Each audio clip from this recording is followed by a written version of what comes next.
Have you ever taken a late-night train ride, only to realize you've arrived somewhere that doesn't exist? Somewhere not on any map, where the tracks go silent, and the world around you feels wrong. In Japan, there is one such place, a phantom stop known only as Kisaragi Station. Those who claim to have arrived there, never come back. The story first appeared online in the early 2000s, on a Japanese message board. A young woman, using the name Hasumi, shared her terrifying experience in real time as it happened. Her posts began innocently enough. She was taking a train home late at night, a trip she had done many times before. But that night, the train didn't stop where it should have. It kept going. She realized she had passed her usual station. She looked around, but the train was nearly empty. Outside the windows, there were no city lights, just endless dark fields and tunnels. At first, she thought she had simply fallen asleep and missed her stop. But as the train slowed and finally halted, the announcement made her blood run cold. Kisaragi Station. She had never heard the name before. She checked her maps. There was no such place. Yet when the doors opened, she stepped out onto the platform. The station was eerily quiet. No staff. No signs of life. Just a single, flickering light above the platform. She described the place as unsettlingly clean, almost too clean, as if it wasn't meant to be real. She tried to look for help, but there were no exits, only endless tracks leading into darkness. As she typed her updates online, readers followed along in horror. They begged her to stay on the train, to not get off. But it was too late. She was already there. Time passed strangely. She said her phone's clock seemed frozen, though her battery drained faster than normal. When she tried to call for help, the signal was weak. But she managed to reach her parents. They had never heard of Kisaragi Station either. Her father told her to find a taxi and leave immediately. But there were no taxis. No roads. Only the silent platform and the black tunnel where the tracks disappeared. Panic set in. She walked along the tracks, hoping to reach another station. Hours seemed to pass, though she couldn't be sure. The deeper she went, the stranger things became. She wrote that she began hearing drums in the distance, like an old festival, faint but growing louder. Then came the sound of bells. She thought she saw a shadow moving behind her. Readers online begged her to stop, to turn back. Some even suggested the name Kisaragi might hold a clue.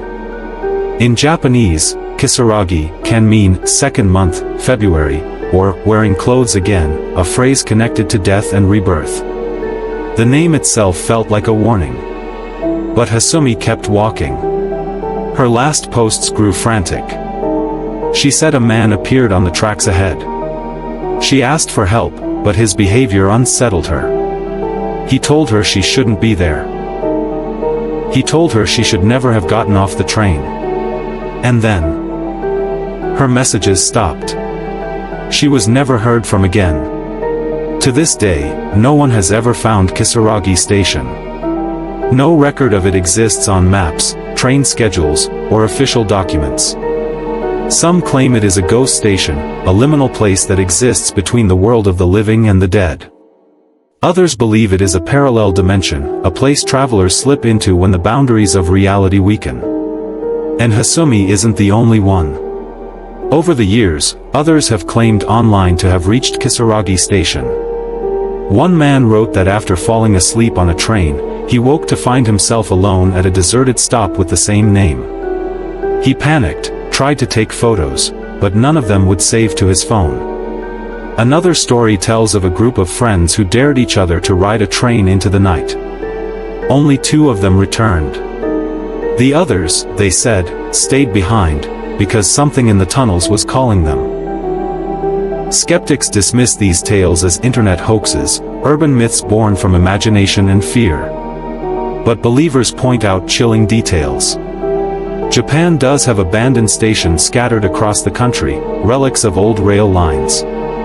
And late-night train rides, with their dim lights and lonely cars, have always been fertile ground for ghost stories. Combine that with the eerie precision of Hasumi's posts, the timestamps, the growing dread, the sudden silence, and you get something far more sinister than fiction. Some paranormal researchers even suggest that Kisaragi Station might be connected to otherworld crossings, places in folklore where people accidentally slip into the land of spirits. In Japan, these are often tied to thresholds, tunnels, rivers, crossroads, and yes, train tracks. Once you cross, it's almost impossible to return. Whether Kisaragi Station is real or not, one thing is certain: its legend captures something universal. The fear of losing your way, of stepping off the familiar path, and finding yourself trapped somewhere no one can reach you. So the next time you ride a train late at night, and it passes a stop you don't recognize, think carefully before stepping off. Look out the window. Listen for drums in the distance. And remember, once you arrive at Kisaragi Station, there may be no way back. Because in Japan, not every station leads home. Some lead only into the dark. So tell me, would you dare take that ride? If this story chilled you, stay with me. Because in this video, we're unraveling not just the mystery of Kisaragi Station, but also the ghost of Hanako-san, who haunts school bathrooms, and the cursed spirit of Okiku, trapped forever in her well. 3 of Japan's darkest legends, told in full. So make sure you're subscribed, because the train is leaving, and the destination may not be what you expect.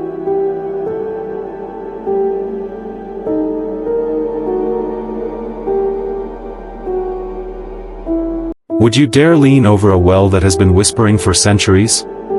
A place where voices echo in the darkness, where a scream has been trapped for hundreds of years, and where one wrong step could mean being dragged into a curse you cannot escape. This is the legend of Okiku's well, one of Japan's most terrifying ghost stories. Okiku was no queen, no princess, no warrior. She was just a young servant girl in Himeji Castle, known for her honesty, loyalty, and beauty. In the 16th century, life for women like her was not her own. Her days were spent carrying water, cleaning dishes, and serving her samurai master. But her fate would not be sealed by ordinary life, it would be written by betrayal, cruelty, and death. Her master, a powerful samurai, desired her. He wanted to possess her completely. Okiku resisted. Her heart was not his to take. In anger, the samurai devised a trap. Among his household treasures were 10 precious plates, heirlooms worth more than any servant's life.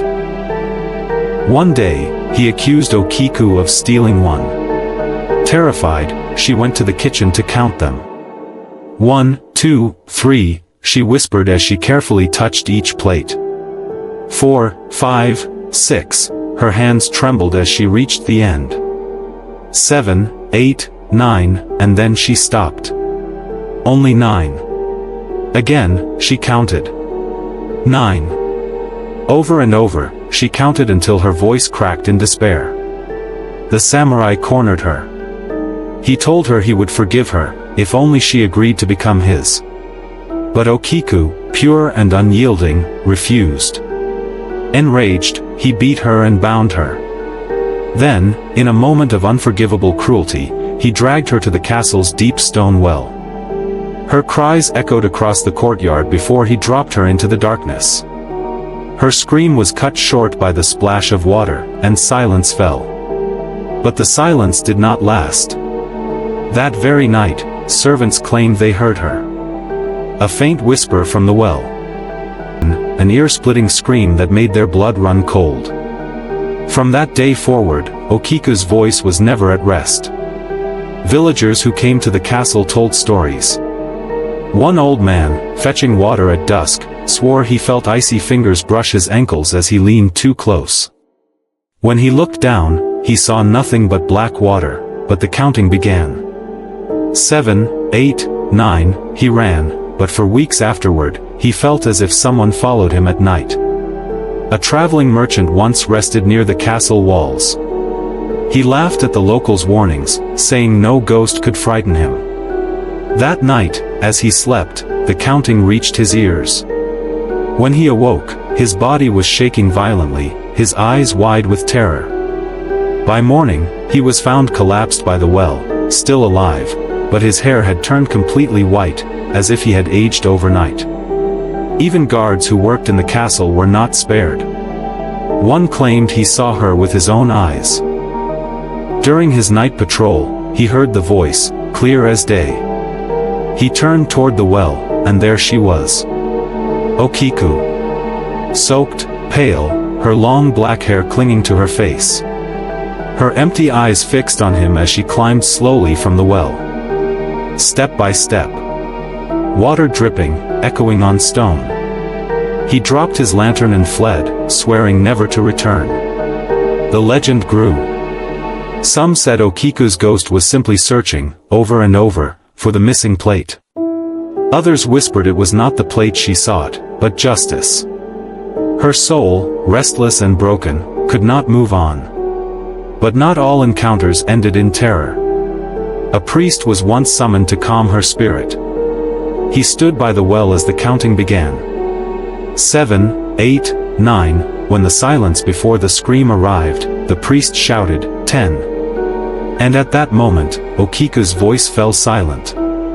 Some believe that act released her spirit, allowing her to rest. Yet others say she never left, that her scream still haunts the stones of Himeji Castle. Today, visitors to the castle still stop at Okiku's well. It remains preserved within the grounds, a dark circle of stone surrounded by wooden barriers. Tourists peer inside, some nervously joking, others listening in silence. Guides warn that if you lean too close, you might hear her voice counting from below.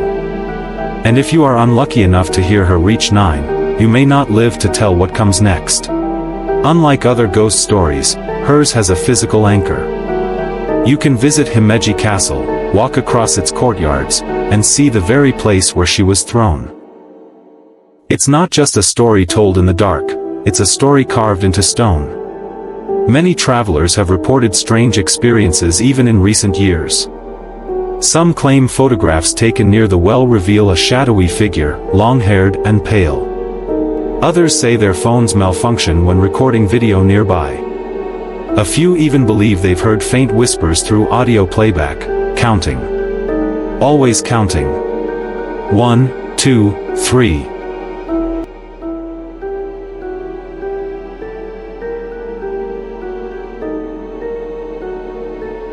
The echo of dripping water, the creak of a stall door, the way your footsteps sound just a little too loud.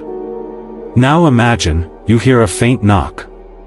A whisper asking if you're there. Would you answer? This is the legend of Hanako-san of the toilet, a schoolgirl ghost said to haunt the third stall of girls' bathrooms across Japan. Some call it just a story to scare kids. But too many people have tried the ritual, and too many have sworn they heard her reply.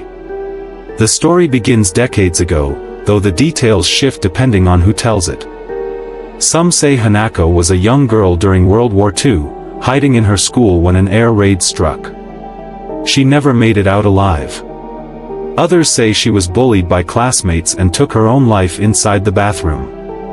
And still others whisper that she was the victim of something darker, dragged into the stall by an unknown figure, never to be seen again. No matter which version you hear, they all agree on one thing: her spirit never left. Children whisper about the ritual in hushed tones. If you want to summon her, you must go to the third stall of the third-floor girls' bathroom. Knock 3 times. And then, ask softly, "Hanako-san, are you there?" If she answers, "Yes, I'm here," the door will creak open, and you'll see her. A pale girl with a bob haircut, dressed in a red skirt. Sometimes she smiles. Sometimes she weeps. And sometimes, she reaches out to drag her victim into the stall, never to return. For generations, kids have dared each other to try it. Most laugh it off when nothing happens. But every once in a while, there's a story that no one laughs about. One student in Osaka swore he heard it. He knocked 3 times, whispered the words, and waited. At first, silence. Then, a faint voice, so close it felt like it came from inside his own head. Yes. I'm here. He panicked, pushed the stall open, and found it empty. He ran, but for weeks after, he heard knocking on the walls of his bedroom at night. Always 3 knocks. Always from the corner of the room where the shadows were thickest. Another tale tells of a girl in Tokyo. She played the ritual with her friends as a joke. But when she asked if Hanako was there, the door swung open on its own. Inside, they saw what looked like a pair of small shoes beneath the stall. The girls screamed and fled, but when they returned the next day, one of them was missing. Her bag still in the classroom. Her books still on her desk. Her family said she never came home. And then there's the teacher's story. He was locking up the school late at night when he heard laughter coming from the bathroom. Thinking it was just students hiding, he went inside. The stalls were empty except the third one. From inside came the sound of someone sobbing quietly. He pushed the door open. No one was there. But as he turned to leave, he noticed something scratched into the stall door. 3 words, "Yes, I'm here." What makes Hanako-san so terrifying is that her legend isn't confined to one place. Unlike most ghosts tied to a single grave or house, Hanako is said to appear in schools all across Japan. From Tokyo to Kyoto, from rural villages to crowded cities, every schoolchild has heard of her. Every school has a bathroom they say she haunts. And everyone knows the rules: knock 3 times, ask the question, wait for the answer. But here's the question that chills people most: what happens if you don't stop? Some versions of the legend say if you keep talking, she'll crawl out of the toilet and grab you. Others warn that if you don't run immediately after she answers, she'll pull you down into the pipes, drowning you in filthy water, your body never found. It's this uncertainty that keeps the story alive. Children whisper it in hallways. Teenagers dare each other at sleepovers. Even adults admit they feel uneasy walking into a school bathroom alone, as if the walls themselves are listening. And there are eyewitness accounts, far too many to ignore. A janitor once claimed he heard a child crying late at night, long after the students had gone home. When he checked, the sound was coming from the 3rd stall. He opened it slowly, expecting to find someone. Instead, the crying stopped. And he saw, pressed into the damp floor, the faint outline of small barefoot prints leading away from the toilet, and vanishing into nothing. Another chilling report came from a group of students filming a prank for social media. They recorded themselves knocking on the stall, asking if Hanako was there. At first, nothing. But when they played the footage back later, a soft voice answered on the recording, though none of them had heard it in the moment. "Yes. I'm here." So what is Hanako-san really? A ghost of a bullied girl? A tragic soul lost in war? Or something far older, disguising itself as a child to lure victims closer?